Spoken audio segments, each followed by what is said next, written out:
বাংলাদেশের প্রত্যেকটি জেলায় আগত রাষ্ট্রীয় অতিথি, ভিভিআইপি, ভিআইপি কর্মকর্তা ও জনপ্রতিনিধিদের অবস্থানের জন্য একটি করে সার্কিট হাউস আছে।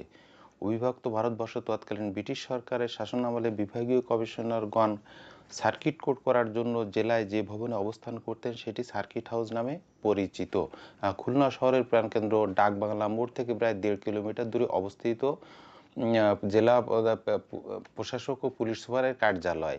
সর্বপশ্চিমে খুলনা জেলা স্টেডিয়াম, বিভাগীয় কমিশনার, রেঞ্জ ডিআইজি, জেলা প্রশাসক, পুলিশ সুপার, সিভিল সার্জনের বাসভবন সহ খুলনা জেলা স্কুল, বিভাগীয় বন কর্মকর্তার কার্যালয়, অফিসার্স ক্লাব, টাউন ক্লাব, বিচারকদের বাসভবন অবস্থিত। উত্তরে বিচারকদের কার্যালয়।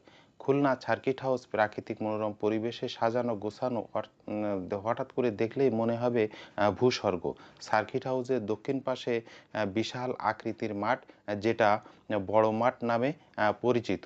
বিভিন্ন অনুষ্ঠান, ঈদের জামাত, রাজনৈতিক অনুষ্ঠান, বিভিন্ন মেলা সহ বিভিন্ন অনুষ্ঠান এখানে হয়ে থাকে এবং বিকালে বিভিন্ন খেলাধুলায় মুখরিত থাকে।